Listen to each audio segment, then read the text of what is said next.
Okay, hello everybody, welcome to another video. Today we are in the Lexiconary.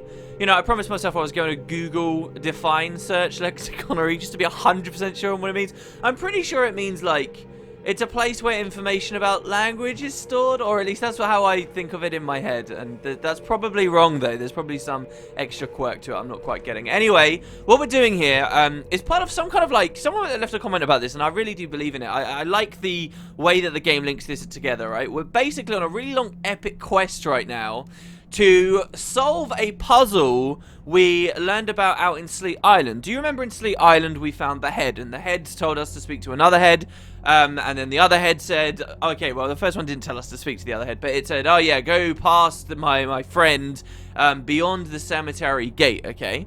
Like, that's kind of the start, right? So we want to get behind the cemetery gate.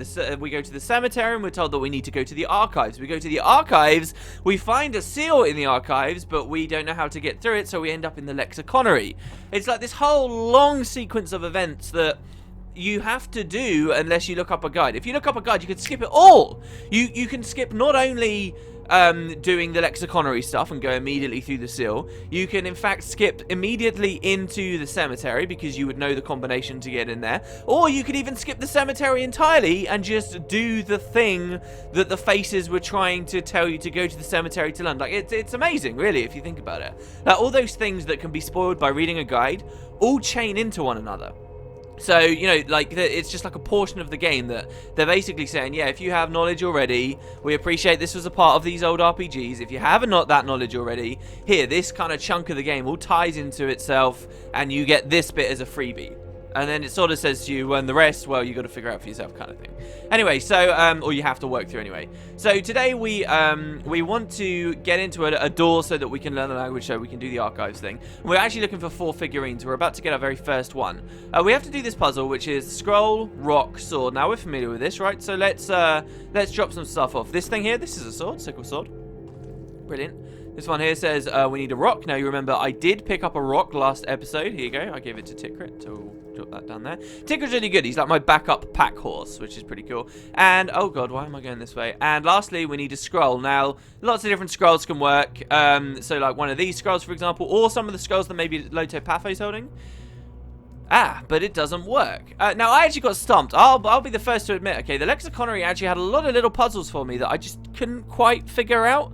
I actually got very frustrated. I ended up Googling some of them because I just kept hitting dead ends. And again, like I told you guys before, I was doing like a long file and I was very tired and I don't know, I was just getting a bit frustrated. So I'd try something, I'd be like, I'll come back to it later. And I ended up having done most of the floor, and I was in a situation with most of the areas where it was like, oh, I've agreed to come back to these most of the time. So anyway, this is a very simple puzzle though, that you can figure out anyway, right?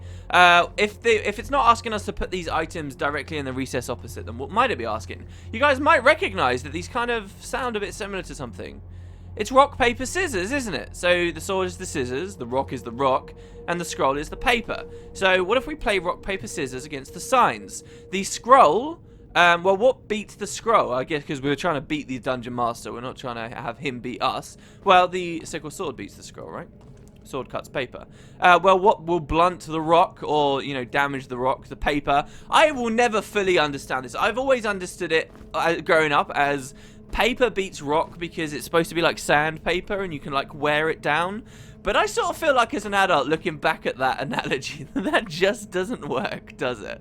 I mean, maybe it does, but it seems like for such a basic riddle using such common items, which is probably why it's so prolific, why so many people know about this. It's weird to suddenly say, oh yeah, the paper is actually sandpaper, you know, this like really specific thing. But okay, so we'll drop our sandpaper there. And what blunts the sword? Well, the rock. And there you go. That will actually open the door for us. And oh my god, he made my heart jump a little bit there. And we got one of these guys who's gonna try and flee, but we're gonna murder him anyway. And we get this cool little statue here. I actually thought we'd get the snail figurine in here. This one's the ogre figurine, I guess. Unless maybe it randomizes them. This is going to be going on Loto Patho. Tiny, intricate tools have left their markings all over this figurine. They look almost like battle scars. So yeah, we get an ogre figurine. Remember back in that other room we had a load of notes? Well, so maybe some of these actually do make sense. And we'll have a look at that shortly. We got a torch. I'm not really sure I want to bother doing anything with the torch. And no secret buttons. So yeah, that's that little area done, and we've got 1 of 4, which is pretty nice. A nice way to start the video. So let's progress further along. We've got the save crystal again. I'm going to nab that. And, of course, there are many doors and things. We did find 2 doors on our way here that had a round key, but we couldn't open them. So far, we're okay. We're actually going to find this path ultimately loops back around to somewhere we were before. We can continue along, or we can drop down. Dropping down is a good idea. You can just take the ladder back up. There is this thing here. Now, these are always kind of scary, right? Especially if you've got like a pressure pad set up like this. You can kind of tell something's going to happen. We've also got a sword here. And I think this is meant to be used for that puzzle above, in case you don't have the swords. You know, they give you a rock that scrolls around in here. So they do slowly filter this stuff out for you. So one very smart little thing to do would be this. Indiana Jones it up, as people would say. In fact, that puzzle we did last episode on the floor above, where we grabbed this thing from the hole and then it dropped into the trapdoor. People actually mentioned, yeah, you can do a kind of an Indiana Jones style thing there, where you put a different item down, then collect the tome, and then the trapdoor never opens. But of course, you want it to open because you want to go down and fight the ratlings down there and stuff. It actually makes me think of another weird spell that Grimrock could do at one point, where you like, it's a high concentration spell and you do like some crazy thing, right? But what it does is it summons like an ethereal item that will be on a pressure plate, but only for a period of time. How would that impact puzzles? That'd be so cool, right? Maybe it doesn't require concentration, so it can become like a standard kind of puzzle thing. Whatever. Anyway, your prize for this is another lightning rod. I'm actually not very happy to see this. Rolling thunder can be heard every time this rod moves through the air, because I just don't really know when I'd want to use it. Maybe there'll be some situation, maybe. And I'm actually going to recollect this sword now, because some of you will have been saying, no, you've left the sickle sword in the previous room. Don't worry, we're going to go reclaim it now, because I favor the sickle sword a lot higher than I do the regular sword. Of course, we could keep both. There's nothing that says we need to stay in that room anymore. But I think this is... Oh, God, wrong one. But I think this is probably the preferable way to do it. So we'll grab this, close that. And we're actually going to take our scroll back as well, especially if that's the scroll with the secret thing that we were looking at before. I don't think it is. And we can leave the rock. All right, so with that done, we'll progress a little bit further. And again, like, this is a good example of what the Lexiconary is like, in my opinion. You know, just small, like, little random areas. This isn't of particular significance. You know, the secret that you get in here isn't even a secret. It's just a pickup, and it's not even a particularly interesting pickup at that. But it flushes the map out of it. It makes the map look a little bit different, so... What can I say? Moving along, we've got a rock here. No secret buttons. The one thing I am very concerned about with this game is the idea that there are secret buttons, like that really well hidden one in the bottom left-hand corner somewhere. Those are the main ones I'm always really concerned about missing, because the other ones, the game sort of trains your eye to be able to catch them super quick, right? And so I'm not worried there anymore, but yeah. So we come into another puzzle chamber. Looks kind of simple, right? There's some items, pressure pads over there. There's a teleporter that's clearly going to take us in there. Oh, so this doesn't actually work. It doesn't take us in there. Over here, we've also got what clearly looks like another figurine in a recess over there. So this is what we want to go for next. Again, this is another little puzzle. I was like, oh, okay. And then I was pressing this button. I was like, what does that do? What does it do? Does it enable this? No? What does it do? And I just couldn't figure it out. I was like, oh, this is really weird. All right, I'll just... make more progress. I guess there's like the thing is, like, I'm much less inclined to do a puzzle if I feel like I've missed stuff already, because there's so many branches we could have done, and that's the thing that caught me out, like, mentally with the Lexiconary. It was like, all right, don't stick on a puzzle too long, because there could be stuff in these other hallways, so you end up exploring the whole damn thing, just missing all the puzzles, and then you come back later when you realize you could have actually done it anyway. All right, so this room's kind of cool. If we progress a little bit further, is there anything that impacts it? I know there's a secret here, which we'll grab. Because, oh yeah, oh my god, oh no, this was the secret. Alright, yeah, those are some scary looking monsters in there, aren't they? Yeah, they're mimics.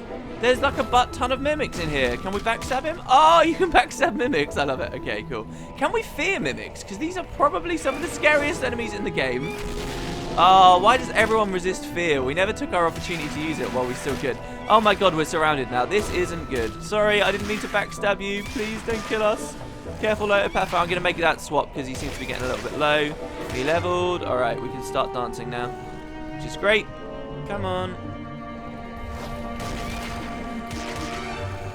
Okay. I really don't know whether it's worth waiting for the invisibility spell anymore. There we go. Brilliant. So that's 2 level ups. Yeah, this was just a secret. This didn't have any impact on anything else. Here we get a neck chain. Now, you might get a bit angry with me for not doing something with this, but I do have my reasons, and I'll show you. So the neck chain, this was kind of a high, as far as I remember. I'm a little bit ashamed that I've forgotten so much about Grimrock 1. A lot of you guys have gone back and started watching it. I read a comment the other day, someone left on one of the latest ones. They said, whoa, this game gets so intense. It's really cool to see people going back, but it's been so long, I feel kind of bad because I'm forgetting a lot of the minor details about it. And I think this was a thing. Maybe it wasn't the exact same item, but I think this was a thing in the first game. The neck chain. The master craftsmen who built the Great Pyramids in the Zafi Desert wore these heavy chains around their necks. It is said that the chains were the source of their inhuman constitution. So the special ability of this thing says that the wearer gains immunity to starvation and burdened conditions. So burdened is what Lotopatho currently is with this snail effect. So he is overburdened, but if we equip this onto him, the snail effect will go away, you see? And so he can move around at a regular speed. And being immune to starvation's pretty cool as well, especially considering the way I've been doing this series, right, where I barely feed anyone.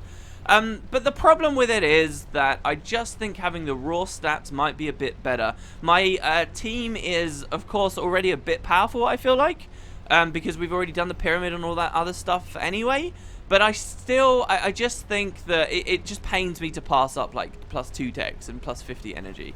So I'm not so sure about it. I will keep it around, and I'm totally up to, maybe you guys can convince me. It's happened a few times on the series already where people have managed to convince me of, you know, perhaps some other smarter things we could be doing. So I will leave that open. I'm not saying no, never. But for now, I'm not 100% sure it's actually worthwhile. Alright, so anyway, we've got 2 level ups here. With these level ups, we're going to do something interesting. We're going to go one more in crit with Lotopatho. So he's pretty much golden now. Now I think he actually might start working on defense. The last offensive tree I really want to put him down is accuracy. But I think he hits plenty anyway, right? So is it worth it? That's the question. Will it blend? That is the question. Okay, so I don't know. Maybe dodge will come after that. There's even the weird idea of maybe if he becomes our firearms person, because he's going to have loose skill points floating around. I don't know. Anyway, Tikrit's going to do something much more interesting. He's going to max out alchemy. By maxing out alchemy, we can do what we discussed at the start of last episode, whereby he can combine etherweed with black moss and create 3 frost bombs at once now. 3! And that is gonna, oh man, I kind of want to wear the after everything I've said, I kind of want to wear the necklace on Lotopatho now, because just the bombs are constantly weighing him down, and it's becoming a huge problem for him. Okay, you can wear it just for now, Lotopatho, just for now, and that means you're going to be starving, bro, so have fun with that. Oh, he's still overburdened anyway. I guess that's because he's just so much over the limit, I guess. Wow, well, there you go. I guess we can't have too many frost bombs. We may just have to start throwing frost bombs on the next encounter we have and move slowly until then, alright? Does that sound okay? Actually, we'll move those over onto Jonker. Why is Jonker's inventory full? Oh, because he's full of food. But yeah, okay, so we're level 4 alchemy. The other thing we can do now is we can use these crystal flowers now that we're maxed out, and we can create stats for ourselves. So it might be looking quite good now because we're up to 6 blood drop caps. You know, you've seen that there's a bit of a strain on our party now with these. Well, we might end up using these because the blood drop caps, of course, make one of my favorite potions, which is the strength potion. Strength, of course, is what Jonker would be drinking now. I don't say to you that he needs a lot more strength. He's already hitting a lot. Accuracy is his biggest thing right now, so, you know, dexterity, stuff like that is much more important. But, you know, we'll see. And so each one of these will augment the crystal flower in a different way. This one will create a willpower potion. You see here, and actually willpower, that's pretty good because we get a lot of etherweed, tons of it, and so, you know, Sanon could actually get a fair bit of buff in right here. It's basically, you can use these for energy potions, you can use them for frost bombs, or you can use them for potions of willpower. It's kind of cool how everything has 3 options, right?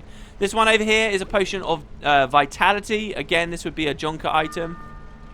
And lastly, we get a potion of dexterity, which would be a Lotopatho or Tikrit item. And maybe Tikrit deserves one somewhere down the line, so this will be our last flower. I'll save our last flower, just in case there's something we desperately need at some point. But yeah, so, I mean, his damage is obviously the lowest out of everyone so far by a fair margin.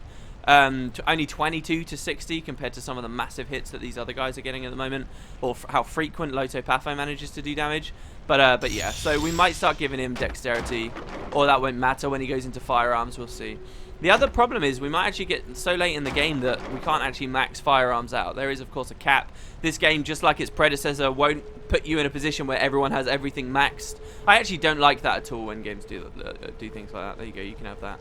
You know, like that's always been a big problem with like the Elder Scrolls series for me, or at least the more recent ones. You just become a master of everything in the end, and it makes, I don't know, it takes weight of decisions away. Anyway, I'm going to leave that episode there for today, guys. I actually ended up playing a really long time, so there's going to be like 3 15-minute videos coming out over the next few days where we complete this entire floor.